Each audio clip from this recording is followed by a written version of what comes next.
dengan anak saya yang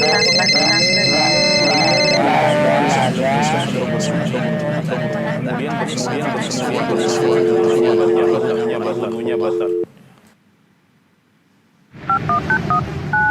ya Allah. Terus bagaimana hubungan dengan anak saya yang sekolah di pesantren, Pak? Ini mau nanya. Jika sudah bersuci atau Terima kasih, kemudian Bapak. wudunya batal. Bismillah, assalamualaikum warahmatullahi wabarakatuh. Alhamdulillah, wassalatu wassalamu ala rasulillah wa ala alihi wa sahbihi wa mawala amma ba'd. Para pemirsa Fatwa TV dan pendengar radio dimanapun Anda berada, apa kabar semuanya? Semoga para pemirsa selalu dalam keadaan baik, selalu dalam lindungan Allah Subhanahu wa taala. Alhamdulillah, puji syukur atas kehadirat Allah Subhanahu wa taala.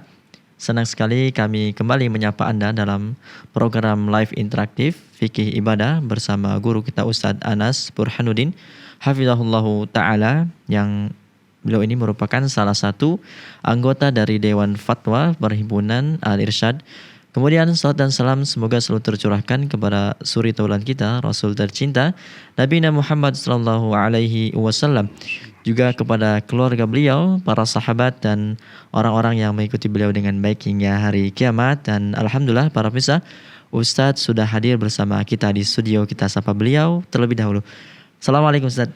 Waalaikumsalam warahmatullahi wabarakatuh. Gimana kabarnya Ustadz? Alhamdulillah saya sehat. Alhamdulillah. Keluarga sehat Ustadz ya? Keluarga juga sehat, alhamdulillah. Masya Allah. Semoga antum juga sehat. Amin. Dan tentunya kita doakan para pemirsa dan mendengar kita Ustaz. sehat-sehat selalu juga. Tapi Ustadz, jazakumullah khair Ustadz sudah hadir bersama kami di studio Ustadz. Barakallahu fikum. Waalaikumsalam barakallah. Alhamdulillah. Alhamdulillah. Dan demikianlah alhamdulillah Ustadz dalam keadaan baik, dan tentunya kita selalu doakan para asatizah kita, para guru kita, agar guru-guru kita ini selalu diberikan oleh Allah Subhanahu wa taala kesehatan, umur yang berkah, dan agar terus bisa memberikan manfaat dan faedah kepada kita semua. Dan kami juga menginformasikan bahwasanya live interaktif, atau sebelumnya kami mengajak masyarakat Purbalingga, Jawa Tengah untuk menghadiri safari Dewan Fatwa sambut Ramadan di Purbalingga bersama guru kita Ustadz Dr. Muhammad Nur Ihsan MA Hafizahullah Ta'ala. Kemudian juga ada Ustadz Dr. MH Hasan Ayatullah Hafizahullah Ta'ala. Dan safari dakwah ini diselenggarakan pada hari Ahad tanggal 19 Februari 2023 jam 9 sampai dengan selesai, bertempat di Masjid Agung Darussalam Purbalingga. Dan kembali kami ulangi, kami mengajak masyarakat Purbalingga, Jawa Tengah untuk menghadiri safari Dewan Fatwa bersama Ustadz Muhammad Nur Ihsan, Ustadz MH Hasan Ayatullah di Masjid Agung Darussalam Purbalingga hari Ahad 19 Februari 2023 jam 9 waktu Indonesia Barat hingga selesai. Kami juga ingin memastikan bahwasanya live interaktif kita pada kesempatan yang berbahagia ini disiarkan oleh beberapa stasiun radio, di antaranya ada Radio Binbas Yogyakarta, Radio Sahabat Tegal, Radio MD FM Probolinggo, Radio Amuba Pangkal Pinang, Radio Sago FM Sumatera Barat, kemudian ada Radio Gema FM Bontang, ada Radio Al-Hikmah Banyuwangi, ada Radio Albina AM Bekasi, ada Radio Tuah FM Riau, kemudian ada Radio Dai Tengaran. Kami ucapkan jazakumullah khairan barakallahu fikum atas partisipasinya dalam menyiarkan atau menyebarluaskan live interaktif kita pada kesempatan kali ini. Dan seperti biasa sebelum kita memasuki tanya jawab, kita minta Ustadz untuk menyampaikan beberapa nasihat pembuka Ustadz. Baik, bismillahirrahmanirrahim. Para pemirsa dan pendengar yang dirahmati Allah Subhanahu wa taala, di antara perkara yang bisa menggugurkan dosa kita adalah musibah-musibah yang dengannya kita diuji oleh Allah Subhanahu wa taala. yakni segala perkara yang tidak kita sukai. Ini ternyata di balik itu ada pengguguran dosa. Dosa-dosa kita bisa dihapuskan oleh Allah Subhanahu wa taala dengan adanya musibah-musibah yang menimpa kita ini. Maka hendaknya seorang muslim ketika diuji dengan musibah oleh Allah Subhanahu wa taala, dia husnudzon kepada Allah. bahwasanya Allah Subhanahu wa taala akan menggugurkan dosa-dosa dia dengan musibah yang sedang diujikan ini. Tapi ingat bahwasanya musibah tidak menggugurkan dosa secara otomatis. Agar musibah ini bisa menggugurkan dosa-dosa kita, maka ada syarat sabar dan ihtisab kepada Allah Subhanahu wa taala. Kita harus sabar dalam menghadapinya, kemudian mengharapkan pahala atau ihtisab dari musibah yang diujikan oleh Allah Subhanahu wa taala ini. Dasarnya adalah sebuah hadis qudsi yang diriwayatkan oleh Rasulullah sallallahu alaihi wasallam dari Allah Subhanahu wa taala, bahwasanya Allah berfirman, "Idza btalaitu 'abdi bihabibatayhi fasabara, 'awadtuhu minhumal jannah." Jika aku menguji seorang hambaku dengan dua hal yang dia cintai, kemudian dia sabar, maka aku akan menggantikan keduanya dengan surga. Yang dimaksud dengan dua hal yang dia cintai atau habibatai dalam hadis ini adalah kedua matanya. Karena mata adalah panca indera yang paling penting, panca indera yang paling dicintai oleh seorang hamba. Maka Allah Subhanahu wa taala menyebut kedua mata sebagai habibatai, yakni dua hal yang disukai atau dicintai oleh seorang hamba. Dan jika Allah Subhanahu wa taala menguji seorang hambanya dengan kedua matanya, yakni kedua matanya dibutakan. Nah, ini adalah ujian yang diberikan kepada sebagian hamba Allah, termasuk sebagian umat Islam. Nah, kalau Allah Subhanahu wa taala menguji seorang hamba dengan buta pada kedua matanya, kemudian dia sabar, maka Allah Subhanahu wa taala berjanji Allah akan mengganti keduanya dengan surga. Nah, hadis ini menunjukkan syarat bagaimana sebuah musibah bisa menghapuskan dosa-dosa kita. Memang ada sebagian hadis yang tidak menyebutkan syarat sabar ini. Ada beberapa hadis yang kalau kita perhatikan redaksinya, maka dia sepertinya menghapuskan dosa secara otomatis. Tapi hadis-hadis ini saling melengkapi dan saling menafsirkan. Seperti penjelasan para ulama, ar-riwayat yufassir ba'dhuha ba'dhan. Riwayat-riwayat hadis itu saling menafsirkan. Maka ketika syarat sabar dan ihtisab ini tidak disebutkan dalam suatu hadis, tapi disebutkan di hadis yang lain dengan makna yang senada, maka berarti syarat itu berlaku untuk semua hadis itu.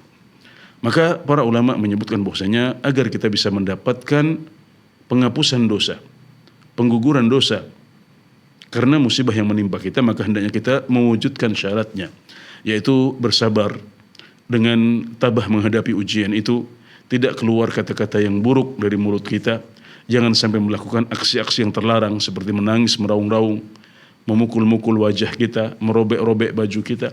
Ini semuanya menafikan kesabaran, dan kita berikhtisab kepada Allah Subhanahu wa taala mengharapkan musibah ini bisa menggugurkan dosa dan memberikan kita pahala. Nah, begitulah caranya kita mengubah musibah menjadi pahala dan penghapusan dosa. Mengubah sesuatu yang awalnya negatif menjadi positif. Dan itulah salah satu kelebihan seorang muslim yang kita juga harus memilikinya. Baik, ini sebagai nasihat pembuka untuk kajian kita atau acara kita pada sore hari ini. Jazakumullah khairan Ustaz. Barakallahu fikum. Ya, demikianlah nasihat pembuka dari Ustadz ya. Semoga apa yang Ustadz sampaikan bermanfaat untuk kita semua. Dan para pemirsa, kami mengajak Anda untuk berpartisipasi secara langsung dengan bertanya dengan Ustadz melalui line interaktif kami di 0331 544 6087 0331 544 6087, dan kami harapkan pertanyaan bersesuaian dengan tema kita pada kesempatan kali ini, yaitu fikih ibadah. Langsung saja Ustaz, kita bacakan pertanyaan dari masih seputar soal dari Tablik Akbar Tanya Jawab Dewan Fatwa. Pertanyaan pertama dari Devora Suryani Ustaz. Assalamualaikum warahmatullahi wabarakatuh Ustaz. Waalaikumsalam warahmatullahi wabarakatuh. Bismillah, izin bertanya Ustaz. Semoga Allah merahmati Ustaz. Amin ya rabbal alamin. Ustaz, saya mau bertanya Ustaz, saya tidak bisa membedakan mana darah haid, mana darah istihadah. Karena haid pun kadang tidak pada jadwalnya. Nah, bagaimana agar saya bisa sholat Ustaz? Apa pakai feeling saja? Baik. Haid kadang-kadang terjadi di luar waktunya.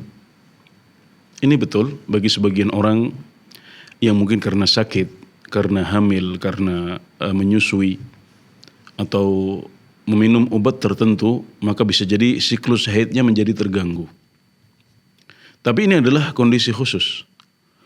Pada dasarnya kalau seorang wanita sudah memiliki kebiasaan siklus haid tertentu, maka itulah yang berlaku selama hidupnya. Makanya Nabi Muhammad SAW memerintahkan para wanita untuk merujuk kepada kebiasaannya. Kalau dia biasa haid selama 6 hari atau 7 hari, maka itulah yang menjadi patokan hari haid dia. Ini adalah kondisi umumnya. Tapi sekali lagi, berubahnya siklus haid dari 7 hari menjadi 10 hari, atau dari 7 hari menjadi 4 hari saja, ini adalah sesuatu yang kadang-kadang terjadi, namun ini adalah kondisi khusus. Adapun tentang sifat-sifat darah haid dan darah istihadah, maka Rasulullah SAW dalam sebuah hadis yang sahih pernah mengatakan, Inna damal haidhi damun aswadu yu'raf. Darah haid itu adalah darah yang hitam atau kehitaman dan diketahui. Maksudnya diketahui oleh para wanita karena mereka yang mengalaminya. Mereka yang setiap bulan merasakan haid ini. Ya, maka beliau mengatakan ini diketahui oleh para wanita. Maka kalau seorang wanita yang barangkali masih di awal-awal masa balighnya, dia belum bisa membedakan, maka dia bisa bertanya kepada wanita yang lain karena darah haid ini dikenal oleh mereka perbedaannya. Dan salah satu sifatnya adalah aswad, kehitaman. Tentunya tidak hitam benar-benar hitam, tapi merah kehitaman, ya, merah kehitaman. Dan dalam sebagian riwayat hadis disebutkan ya'rif, ya, bukan yu'raf, dibacanya ya'rif. Ya'rif artinya adalah dia memiliki bau yang tidak sedap. Jadi yu'raf itu artinya dikenal oleh para wanita. Kalau kita membacanya ya'rif, maka itu artinya adalah memiliki bau yang khas, bau yang tidak sedap. Ya, maka inilah ciri darah haid yang dijelaskan oleh Rasulullah SAW. Maka berdasarkan keterangan itu, darah istihadah adalah yang sebaliknya. Dia adalah darah yang merah segar dan tidak memiliki bau yang khas yang biasa dikenal oleh para wanita. Maka ketika Anda mengalami haid, atau mungkin Anda mengalami haid di waktu yang berbeda dengan siklus-siklus sebelumnya, lebih panjang, maka Anda bisa mengecek darahnya. Kalau sifatnya dia adalah darah yang hitam, merah kehitaman, memiliki bau yang tidak sedap, maka itu adalah darah haid. Sebaliknya kalau darah yang Anda lihat adalah darah yang merah segar, tidak memiliki bau, maka ini adalah darah istihadah, sehingga Anda bisa mengatakan, oh berarti tambahan hari ini bukanlah waktu haid, tapi itu adalah waktu istihadah, maka berarti Anda bisa tetap mengerjakan sholat dan puasa Anda. Bahkan Anda wajib untuk mengerjakan sholat dan tidak boleh meninggalkan sholat, karena yang keluar di hari-hari terakhir itu adalah darah istihadah dan bukan darah haid.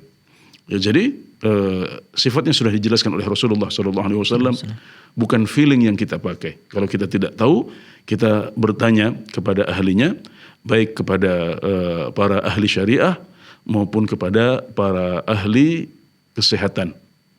Ya, ini mereka bisa menjelaskan, bahkan para wanita pun bisa dijadikan rujukan, yakni para wanita yang sudah memiliki pengalaman lebih banyak daripada Anda.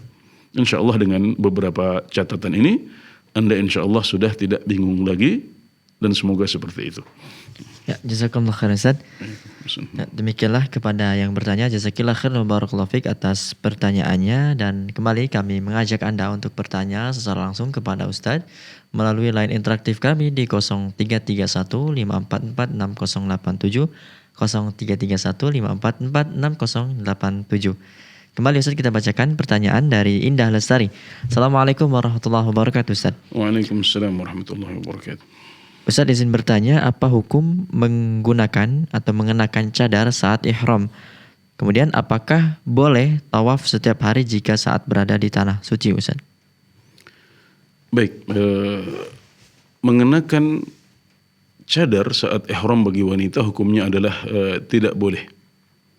Ya, para wanita muslimah saat mereka mengerjakan ihram, baik dalam ibadah haji atau dalam ibadah umrah, maka mereka boleh memakai pakaian apa saja. Yani pakaian biasa mereka yang menutupi aurat. Tapi mereka dilarang dari 2 pakaian saja. Kalau larangan bagi pria itu cukup banyak. Kalau para wanita mereka boleh memakai pakaian seperti biasa, kecuali 2 pakaian. Nabi Muhammad SAW mengatakan, "Wala tantaqibul mar'atu wala talbasul quffazain." Tidak boleh bagi wanita untuk memakai niqab. Yang niqab adalah cadar. Nah, kemudian yang kedua adalah sarung tangan atau kuffaz. Ya, ini adalah 2 pakaian yang dilarang bagi mereka para wanita yang melakukan ihram baik dalam ibadah haji maupun dalam ibadah umrah. Kecuali kalau mereka sedang berada di dekat kaum pria yang asing, yang bukan mahram bagi mereka, maka kalau mereka berpendapat bahwasanya wajah termasuk aurat yang harus ditutup, nah, kita mengetahui ini adalah masalah khilafiyah di antara para ulama. Tapi kalau ada seorang wanita yang berpendapat bahwasanya wajahnya adalah bagian tubuh yang wajib untuk ditutupi dan merupakan aurat, maka selama ihram dia melepas cadar dari wajahnya. Tapi kalau kemudian misalnya dia melewati pria-pria asing atau berada di dekat pria-pria asing yang bukan mahramnya, maka dia hendaknya menutup wajahnya dengan apa saja. Ya, menutup wajahnya dengan apa saja, baik dengan kain yang ada di hadapannya ataupun dengan masuk ke dalam kamar atau masuk ke dalam tenda sehingga wajahnya tidak kelihatan oleh para pria yang berada di sekitarnya. Dan kalau seandainya tidak ada yang bisa menutupinya kecuali hanya cadar saja misalnya, maka ini adalah kondisi darurat, maka dia boleh kembali untuk mengenakan cadarnya. Tapi begitu para pria sudah tidak di dekat dia lagi, maka hendaknya dia segera melepasnya karena memakai cadar ini adalah larangan atau termasuk mahdhuratul ihram selama dia sedang ihram, ya, atau sedang beribadah haji atau umrah. Makanya para ulama menyebutkan bahwasanya ihram kaum pria itu pada kepalanya dan ihramnya kaum wanita itu pada wajahnya. Artinya para pria tidak boleh untuk menutupi kepala mereka karena ihram mereka di situ.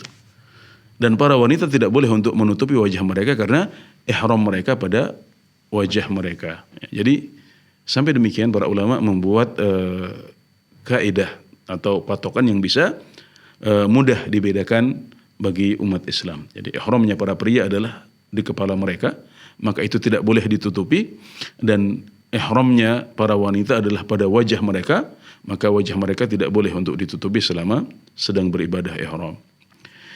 Kemudian yang kedua tentang tawaf, ya tadi soalnya Setiap hari. Tawaf setiap hari. Umrah setiap hari atau tawaf setiap hari? Tawaf setiap hari, Ustaz. Tawaf setiap hari, ya. Tawaf sunnah, ya, setelah kita selesai menjalankan ibadah umrah kita atau ibadah haji kita, maka kita disunahkan untuk memperbanyak tawaf, ya, di Baitullah. Ya, ini tidak dibatasi, bahkan kalau kita mau setiap hari melakukannya atau bahkan dalam satu hari melakukan lebih dari 1 kali, berkali-kali, maka ini hukumnya adalah dianjurkan. Karena setiap langkah kaki kita dalam tawaf itu menggugurkan dosa dan menambah pahala, maka seorang muslim boleh untuk memperbanyak tawaf sunnah selama berada di Baitullah, selama berada di Masjidil Haram. Maka ini adalah sunnah yang dianjurkan, silahkan diperbanyak, dan semakin banyak Anda tawaf maka akan semakin banyak dosa yang gugur dan akan semakin banyak pahala yang diberikan oleh Allah Subhanahu wa taala. Alhamdulillah. Jazakallahu khairan, Ustaz. Dan demikianlah kepada yang bertanya kami ucapkan jazakillah khairan wa barakallahu fiik. Semoga Allah Subhanahu wa taala selalu memberikan hidayah dan taufik kepada yang bertanya, keluarga dan para pemirsa semuanya. Dan kembali kami mengajak Anda untuk bertanya secara langsung kepada Ustadz dengan menghubungi nomor 0331 5446 087 0331 5446 087 Fikih Ibadah. Kembali Ustaz, kita bacakan pertanyaan dari Zahidah. Assalamualaikum warahmatullahi wabarakatuh Ustaz. Waalaikumsalam warahmatullahi wabarakatuh. Ustaz izin bertanya, bagaimana hukum haid wanita yang tidak teratur karena efek obat tertentu? Apakah menetapkan haidnya mengikuti kebiasaannya 6 atau 7 hari? Dan jika masih keluar darah lebih dari kebiasaan itu dihukumi istihadah? Ataukah ikut maksimal hitungan haid yaitu 15 hari Ustaz? Ya, baik. Jika seorang wanita tahu persis bahwasanya siklus haidnya sedang tidak stabil, ya maka di sini dia tidak bisa lagi memakai adat kebiasaannya pada bulan-bulan yang lalu. Karena memang berarti dia sudah tahu persis, dia sudah menetapkan bahwasanya siklus haidnya sedang tidak normal. Dan ini kadang-kadang bisa terjadi ketika seorang wanita sedang tidak sehat, sedang minum obat tertentu, atau berbagai sebab yang lain. Ini kadang-kadang terjadi pada para wanita. Maka ketika siklus haid sedang tidak stabil, maka kebiasaan haid mereka pada bulan-bulan sebelumnya tidak bisa dijadikan patokan lagi. Memang Nabi Muhammad SAW memerintahkan para wanita untuk merujuk kepada kebiasaan mereka pada bulan-bulan sebelumnya. Tapi ini diberlakukan dalam kondisi normal. Ini diterapkan pada kondisi normal ketika siklus haid mereka sedang stabil. Adapun ketika sedang berubah, maka kebiasaan haid setiap bulan tidak bisa dijadikan patokan lagi, maka hendaknya mereka berpindah kepada sifat darah yang keluar. Maka silakan melihat kalau sifatnya adalah sifat darah haid, yakni memiliki sifat merah kehitaman dan memiliki bau khas yang dikenal oleh para wanita, maka berarti Anda sedang haid dan Anda masih haid. Meskipun itu lebih dari 6 hari, 7 hari, dan jumhurul ulama membatasi maksimalnya adalah 15 hari, tapi ada juga pendapat yang mengatakan tidak ada batasnya. Ya, selagi sifatnya adalah sifat darah haid, meskipun itu sampai 20 hari, 18 hari, atau lebih atau kurang, maka yang dijadikan patokan adalah sifat darah haid itu. Ya, ini adalah pendapat sebagian ulama, diantaranya Syekhul Islam Ibnu Taimiyah rahimahullahu taala. Ya, jadi silahkan dilihat kepada sifat darahnya. Kalau darah yang keluar adalah darah yang merah segar, tidak merah kehitaman, tidak memiliki bau yang khas, maka berarti itu adalah istihadah, berarti Anda sudah tidak haid lagi, dan darah yang keluar dihukumi sebagai darah istihadah. Maka jika begitu, Anda tidak boleh meninggalkan sholat, Anda wajib untuk tetap mengerjakan sholat meskipun ada darah yang keluar dari qubul atau kemaluan Anda atau dari rahim Anda. Ya, berarti itu adalah darah istihadah. Ya, maka berarti demikianlah Anda bersikap. Ya, demikian, semoga bisa dipahami dengan baik. Ya, jazakallah khairan Ustaz. Demikianlah kepada Zahidah kami ucapkan jazakillah khairan wa barakallahu fik atas pertanyaannya, semoga bermanfaat dan semoga Allah Subhanahu wa taala selalu memberikan hidayah dan taufik kepada yang bertanya, keluarga dan para pemirsa semuanya. Kembali di kesempatan yang berbahagia ini kami mengajak Anda untuk bertanya langsung kepada Ustaz dengan menghubungi nomor 0331 544 6087 0331 544 6087. Kembali Ustaz, kita bacakan pertanyaan dari Indah Lestari lagi ini. Assalamualaikum warahmatullahi wabarakatuh Ustaz. Waalaikumsalam warahmatullahi wabarakatuh. Izin bertanya, terkadang terjadi pada sebagian wanita perubahan hormon sehingga mempengaruhi perubahan siklus haid. Suatu hari pernah terjadi sebelum haid itu ada flek hitam yang keluar kurang lebih 1 pekan. Dan flek tersebut keluar setiap harinya namun sangat sedikit.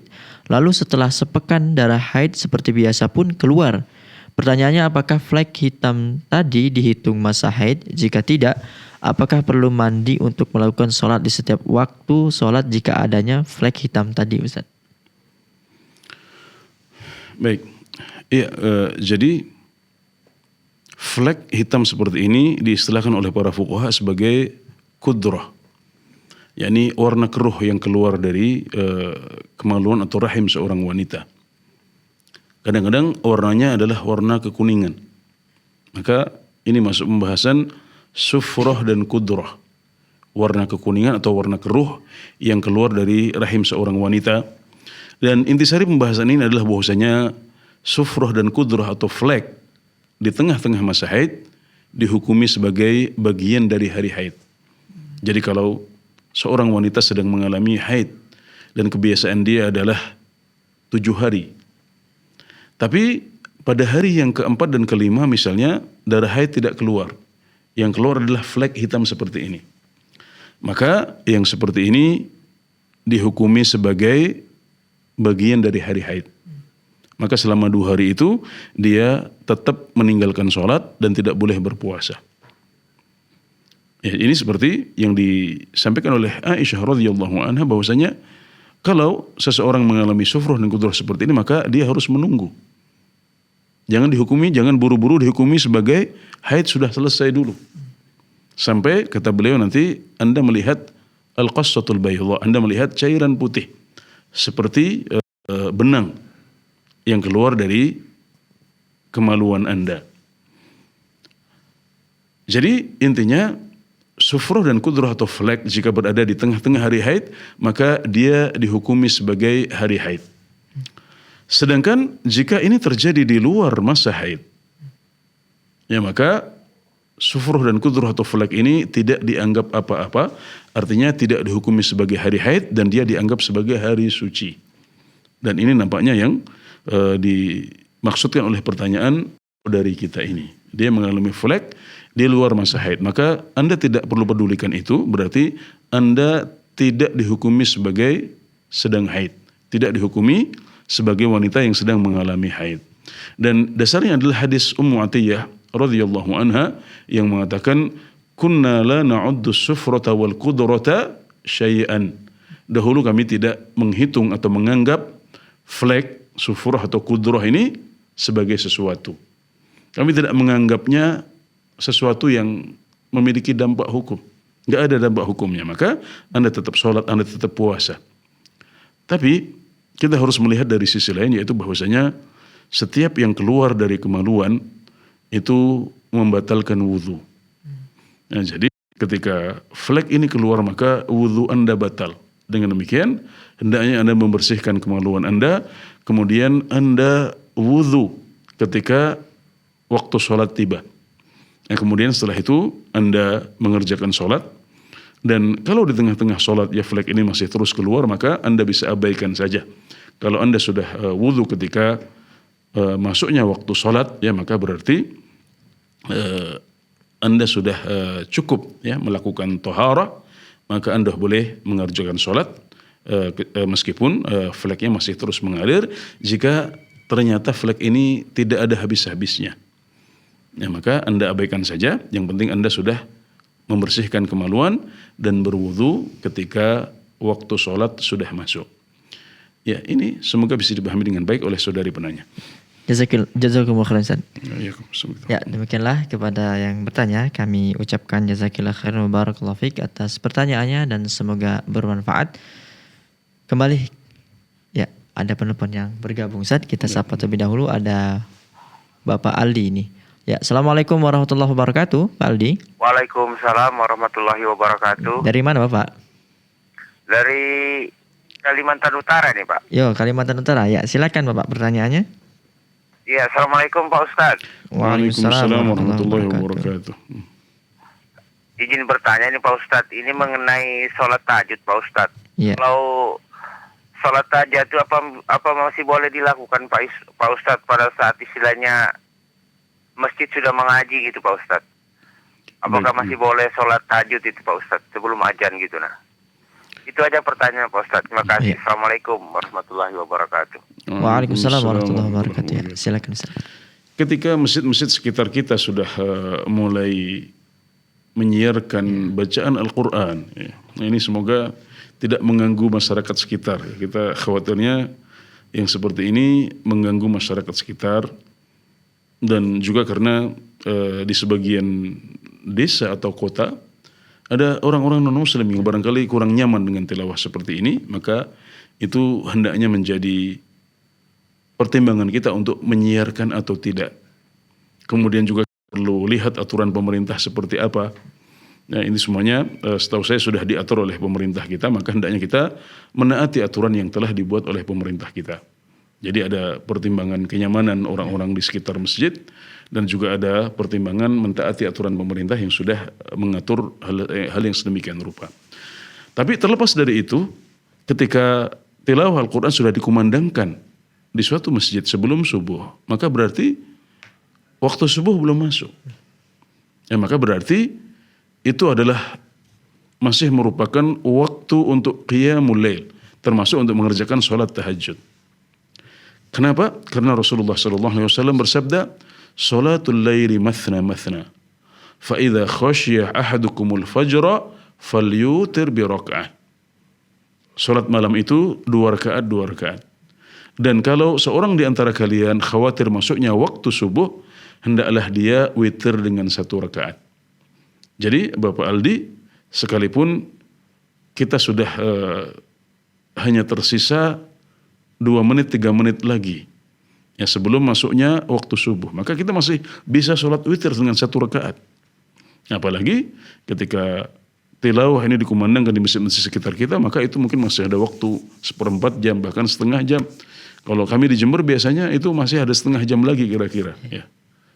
Nah, maka itu adalah waktu yang masih sangat longgar untuk sholat beberapa rakaat lagi, baik itu sholat tahajud maupun sholat witir. Jadi silahkan, Anda masih boleh melakukan semua sholat itu sampai nanti tibanya waktu sholat subuh. Walhamdulillah. Jazakumullah khairan Ustaz. Ya, demikianlah kepada Bapak Aldi di Kalimantan Utara kami ucapkan jazakumullah khairan barakallahu fikum, dan semoga Allah Subhanahu wa taala selalu memberikan hidayah dan taufik kepada Bapak, keluarga dan para pemirsa semuanya. Dan sudah kembali bergabung Ustaz penelpon, ada Ibu Rosmini di Pacitan. Assalamualaikum warahmatullahi wabarakatuh, Ibu. Waalaikumsalam warahmatullahi wabarakatuh. Ya, silakan Ibu. Ya.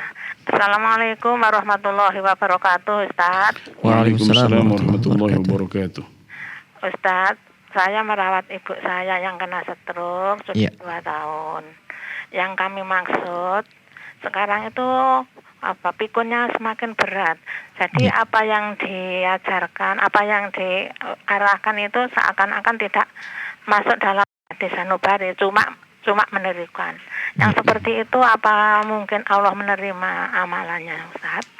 Yang kedua, terus sholatnya itu ya sebenarnya dia itu ingat, saya belum wudhu, saya belum sholat. Tapi cuma beberapa detik kalau sholat itu sudah selesai. Terus itu bagaimana? Terus kalau tidak saya wudhoni, cuma saya ingatkan saja, apa saya berdosa, Ustaz? Terus tadi Ustaz bilang kalau haji atau umroh supaya memperbanyak tawaf. Tawaf doang apa sama sa'inya, Ustaz? Terima kasih jawabannya. Saya kalau khairan. Assalamualaikum warahmatullahi wabarakatuh. Waalaikumsalam warahmatullahi wabarakatuh. Silakan. Baik, berbakti kepada orang tua. Ini adalah sebuah kesempatan yang Allah bukakan untuk Ibu Rosmini, juga untuk saudara-saudari kita yang diuji dengan hal yang sama. Jangan pernah mengeluh, itu adalah pintu yang lebar bagi Anda untuk bisa masuk ke surga. Maka manfaatkan kesempatan ini untuk berbakti kepada ibu Anda atau ayah Anda. Nah, seseorang masih wajib untuk mengerjakan sholat selagi dia masih berakal. Ya, selagi dia masih punya akal. Dia tidak gila, dia tidak hilang akal, tidak hilang kesadaran, maka dia masih wajib untuk mengerjakan sholat. Maka di antara birrul walidain yang paling tinggi, yang paling besar, yang paling agung adalah Anda membantu ibu Anda untuk mengerjakan sholat yang merupakan ibadah dan amalan yang paling penting. Maka hendaknya Anda membimbing beliau untuk melantunkan bacaan sholat beliau, karena beliau sudah mulai pikun, sudah mulai banyak lupa. Juga mewudhukan beliau, ya. Karena Anda mengatakan beliau, ya kadang-kadang kalau nggak dibimbing beliau tidak bisa wudhu sendiri. Berarti Anda yang membantu untuk melakukan itu sebisa mungkin dilakukan. Kemudian yang penting adalah mengejar target minimalis dulu, yaitu agar sholatnya sah. Nah, jadi meskipun tidak khusyuk, karena beliau tidak diharapkan lagi bisa khusyuk, bisa menghayati, orang sudah pikun. Yang penting ada bacaannya saja. Bahkan kalau ada kesalahan-kesalahan di sana, maka saya berharap Allah mengampuni itu karena beliau sudah sangat pikun. Ya, jangan dijadikan beban pikiran. Jadi targetnya sah dulu. Ya, adapun diterima atau tidak, diterima itu adalah level yang lebih tinggi. Ada syarat khusyuk di situ. Tapi ketika seseorang sudah tidak bisa khusyuk lagi, dulu waktu masih muda dia bisa khusyuk. Sekarang dengan kondisi pikun seperti itu, maka Allah Subhanahu wa taala Maha tahu. Dan ketika dia sudah berusaha untuk mengerjakan sebisa mungkin dengan kondisi yang ada saat ini, Anda juga berusaha sebaik mungkin, maka itu semuanya akan dilihat oleh Allah Subhanahu wa taala. Dan saya berharap salat Anda, salat ibu Anda, dan bakti Anda ketika membantu ibu Anda, semuanya bernilai pahala yang besar di sisi Allah Subhanahu wa taala. Kemudian yang kedua tentang tawaf, ya. Tentang tawaf, maka jawabannya cukup tawaf saja. Ya, tawaf yang diikuti dengan sa'i adalah tawaf umrah. Ya. Tawaf umrah itu diikuti dengan sa'i. Tawaf haji juga sama. Tawaf ifadah diikuti dengan sa'i setelah itu, yaitu sa'i haji. Adapun tawaf sunnah yang dilakukan oleh seorang muslim dan disunahkan untuk diperbanyak setelah dia selesai haji dan umrah, maka ini cukup tawaf saja, diakhiri dengan 2 rakaat di belakang maqam Ibrahim, dan itu sudah cukup. Tidak perlu sa'i. Ya. Semoga bisa dipahami dengan baik oleh saudari penanya. Ya, jazakumullah khair Ustaz. Demikianlah kepada Ibu Rasmini di Pacitan, kami ucapkan jazakillah khair wa barakallahu fikum atas pertanyaannya, dan semoga Allah Subhanahu wa taala selalu memudahkan urusan ibu yang bertanya, keluarga dan para pemirsa semuanya. Ada sisa waktu, kami kembali mengajak Anda untuk bertanya langsung kepada Ustaz dengan menghubungi line interaktif kami di 0331544687, 0331544687, Fikih Ibadah. Kembali Ustaz, kita bacakan pertanyaan dari Siti Sarah Hanifah. Assalamualaikum warahmatullahi wabarakatuh Ustaz. Waalaikumsalam warahmatullahi wabarakatuh. Izin bertanya Ustaz, terkadang ketika sedang sholat, gerakan dari sujud ke duduk, saya suka merasa keluar angin dari kemaluan. Apakah hal tersebut membatalkan sholat dan harus wudu kembali Ustaz? Ya, keraguan-raguan seperti ini, jadi merasa seperti ada yang bergerak, tapi kita tidak yakin. Ya, keraguan-raguan seperti ini bisa jadi merupakan waswasah atau gangguan dari setan, agar kita tidak bisa khusyuk dalam sholat kita. Dan jawabannya sudah dijelaskan oleh Rasulullah SAW. Suatu saat beliau ditanya oleh seorang sahabat yang mengalami hal yang sama. Dia merasa ada sesuatu yang bergerak di dubur beliau, tapi dia tidak yakin. Maka Nabi Muhammad SAW mengatakan, la yansorif hatta yasma'a sautan aw yajida rihan. Dia tidak boleh untuk keluar dari sholatnya atau membatalkannya kecuali sampai dia mendengar suara atau mencium bau. Kalau Anda mendengar suara ya dari dari kemaluan, ya, dari kemaluan atau dari sebilain, ya, dari salah satu kubul atau dubur, maka berarti Anda benar-benar telah kentut. Atau Anda mencium bau, berarti bukan hanya keraguan-raguan, bukan hanya bayang-bayang, tapi memang benar-benar sesuatu sudah keluar. Nah, jika ada 2 tanda ini, ya, mendengar suara atau mencium bau, baru Anda boleh membatalkan sholat. Adapun sebatas keraguan-raguan, maka hendaklah Anda menjalankan jawaban Rasulullah SAW dan perintah beliau, yaitu jangan sampai Anda membatalkan sholat itu sampai Anda mendengar salah satu dari 2 tanda itu. Ya, sesuatu yang yakin tidak boleh digugurkan dengan sesuatu yang ragu. Anda yakin saat Anda masuk sholat, saat Anda masuk dalam sholat, Anda suci benar-benar. Maka kesucian ini tidak boleh dihilangkan kecuali dengan sesuatu yang yakin juga. Kapan yakinnya? Kalau ada suara kentut atau ada bau yang kita cium. Adapun sebatas merasa seolah-olah ada yang bergerak, maka ini hanya keraguan-raguan yang tidak memiliki dampak hukum sama sekali. Berarti Ustaz kalau memang dia keluar walaupun dari kemaluan kemudian bersuara begitu, itu membatalkan wudu. Iya, betul. Jadi kemaluan depan maksudnya, qubul ya. Ini pembahasan disebutkan oleh para fuqaha juga. Jadi yang disebutkan mereka, ini wanita yang bertanya. Wanita. Ustaz. Betul. Kalau kentut itu keluar dari qubul, maka itu terhitung sebagai kentut juga. Dan ini memang dialami oleh sebagian wanita. Di kitabnya para fuqaha, di literatur mereka disebutkan bagaimana kalau kentut itu keluar dari depan. Dan saya coba bertanya kepada beberapa siswi atau mahasiswi, apakah seperti ini dialami oleh sebagian kalian? Mereka mengatakan, iya Ustaz, kami sebagian kentutnya itu dari depan. Ya, meskipun ini adalah kondisi khusus dan sebagian besar wanita tidak mengalaminya, tapi itu ada.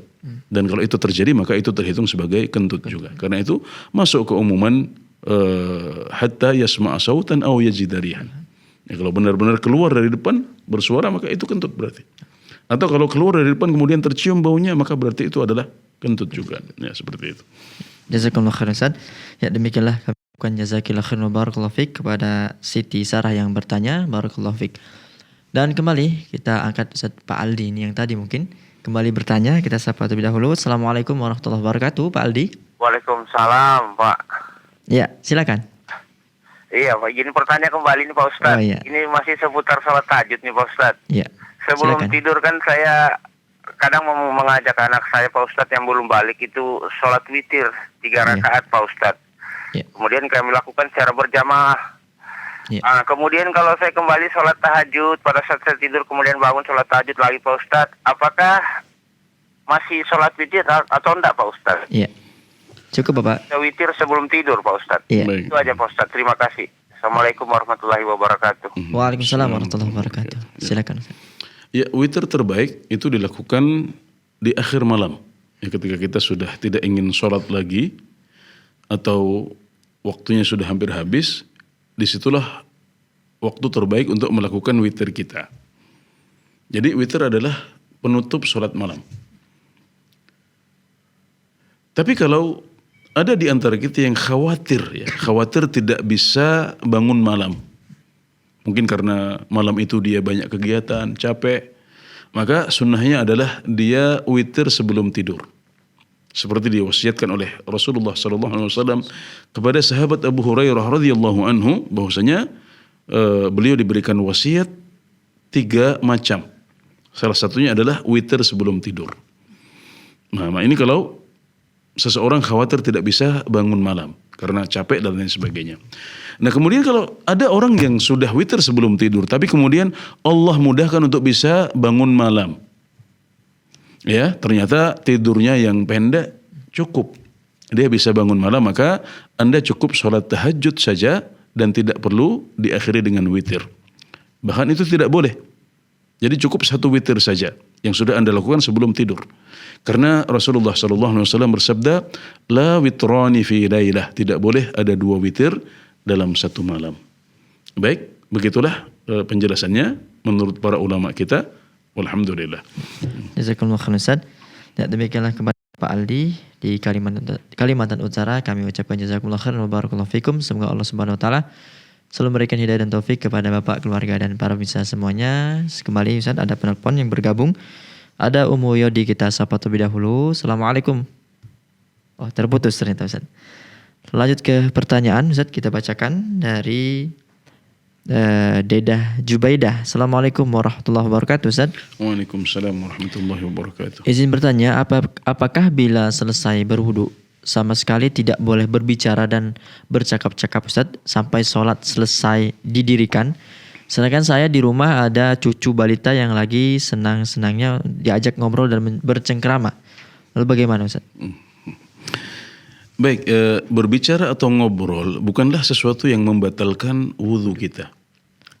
Membatalkan sholat, iya. Kalau sholat nggak boleh ngobrol, tapi ngobrol membatalkan wudhu itu tidak. Ya. Bahkan setahu saya juga tidak ada larangan dari Rasulullah SAW. Nggak boleh misalnya seseorang itu ngobrol atau berbicara setelah wudhu sampai dia sholat. Ini saya tidak mengetahui ada larangan yang seperti itu. Dan bahkan praktek dari Rasulullah SAW bertentangan dengan apa yang disebutkan dalam pertanyaan ini. Suatu ketika Rasulullah SAW sedang kencing, maka ada salah seorang sahabat yang mengucapkan salam kepada beliau, Assalamualaikum, atau Assalamualaikum ya Rasulullah. Maka beliau tidak menjawab salam ini. Sampai beliau kemudian selesai kencing, kemudian beliau wudhu. Kemudian beliau menjawab salam sahabat yang memberikan salam tadi. Beliau katakan Waalaikumsalam warahmatullahi wabarakatuh. Nah, kenapa beliau tidak menjawab salam ketika sahabat ini menyampaikan salam kepada beliau? Kata para ulama, karena beliau sedang kencing, beliau tidak sedang dalam kondisi suci. Bukan berarti orang yang tidak suci tidak boleh berzikir, tapi beliau tidak suka untuk memuji Allah Subhanahu wa taala berzikir dalam keadaan masih tidak suci, ya, karena dalam salam itu ada nama Allah Subhanahu wa taala, ya. Waalaikumsalam warahmatullahi, ada Allah di situ, warahmatullahi wabarakatuh. Maka berdasarkan hadis ini para ulama menjelaskan bahwasanya berzikir memuji Allah dalam keadaan tidak suci hukumnya boleh. Adapun praktek dari Nabi Muhammad SAW ini dibawa kepada makruh saja, bukan berarti haram tidak boleh berzikir, tapi maksudnya beliau tidak suka, beliau membenci hal itu, maka beliau mengakhirkan menjawab salam sampai ketika beliau sudah selesai wudhu. Nah, maka ini di sisi lain menunjukkan bahwasanya beliau juga berbicara, ngobrol setelah beliau berwudhu, ya, dan beliau belum sholat waktu itu, ya. Maka ini menunjukkan bahwasanya praktik dari Rasulullah SAW justru bertentangan dengan pernyataan yang disebutkan dalam pertanyaan saudari kita ini. Maka tidak masalah, ya, Anda berbicara atau ngobrol setelah Anda berwudu, apalagi kalau itu diniatkan sebagai penghormatan kepada orang lain atau menghibur cucu, ya, ini. Cucu, ya. Menghibur cucu. Ini jangan dikira ini nggak ada pahalanya. Menghibur cucu, melayani cucu yang sedang senang-senangnya ngobrol, senang-senangnya berbicara, ini berpahala untuk Anda. Ibadah itu bukan hanya dengan wudhu dan sholat. Ibadah itu bisa berupa ibadah sosial dalam bentuk menghibur cucu seperti yang disebutkan dalam pertanyaan ini. Maka silahkan, tidak ada larangan. Anda bahkan bisa mengais pahala atau mendulang pahala dengan menyapa cucu Anda, kemudian mengajak dia bercengkrama dulu, baru nanti ketika tiba waktu sholat, Anda tinggalkan cucu itu sejenak untuk bermunajat kepada Allah Subhanahu wa taala dalam sholat Anda. Jadi semuanya baik, alhamdulillah, dan bisa kita kumpulkan kebaikan-kebaikan itu karena kita di dunia ini sedang berusaha untuk memperbanyak bekal akhirat selagi kita masih punya kesempatan untuk menambah bekal. Maka semua pintu kebaikan, semua peluang pahala mari kita manfaatkan, termasuk ibadah-ibadah sosial, meskipun hanya sekedar menyapa cucu dan menghiburnya atau mengajak dia berbicara. Ini semuanya berpahala di sisi Allah Subhanahu wa taala, walhamdulillah. Ya, jazakumullah khairan Ustaz.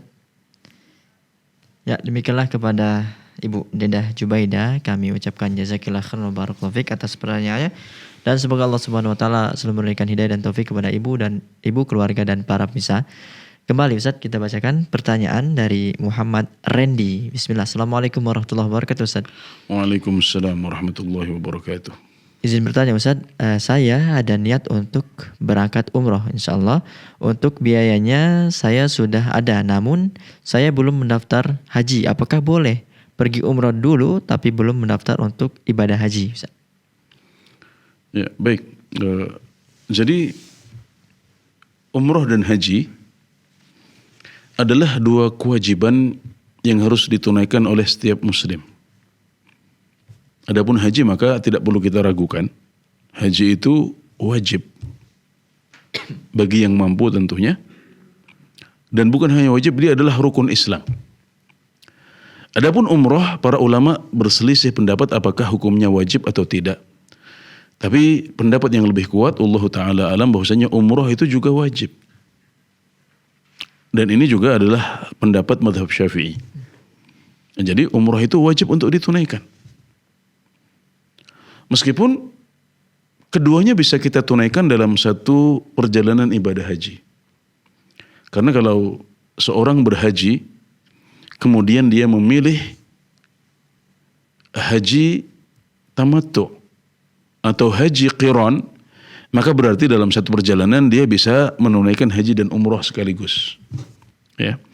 Tapi kalau keduanya belum memungkinkan, misalnya karena bekalnya baru cukup untuk umroh saja, atau sudah cukup untuk haji dan umroh, tapi hajinya masih butuh waktu menunggu yang lama, sampai 20 tahun, 30 tahun atau lebih dari itu, maka tidak masalah kita menggugurkan salah satu kewajiban dulu.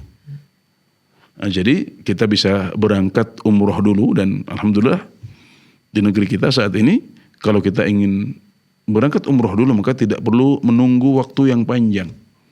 Umroh itu terbuka sepanjang tahun. Ya, jadi kita bisa melepas rindu kita ke Baitullah dulu. Ya, kita bisa menggugurkan salah satu kewajiban dulu sambil kita berdoa kepada Allah di sana, meminta agar kita dimudahkan untuk bisa haji, bisa nabung lagi setelah ini, dan ketika waktunya tiba kita bisa menunaikan ibadah haji.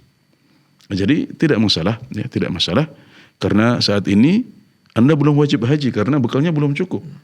Tapi Anda sudah wajib umroh karena bekal untuk umroh sudah cukup. Maka silahkan mulai untuk menggugurkan salah satu kewajiban yang ada di pundak kita, yaitu mulai dengan umroh dulu. Dan alhamdulillah umroh ini bisa menjadi pintu Anda, bisa menjadi batu loncatan. Saya katakan batu loncatan karena di sana ada kondisi-kondisi mustajab. Ya, ketika Anda berdoa di depan Ka'bah, ketika Anda berdoa di Multazam, ketika Anda berdoa di Maqam Ibrahim, ya, ketika Anda berdoa di Safa dan Marwah, ini semuanya adalah tempat-tempat yang mustajab atau kondisi-kondisi yang mustajab, yang di sana Anda bisa meminta kepada Allah Subhanahu wa taala.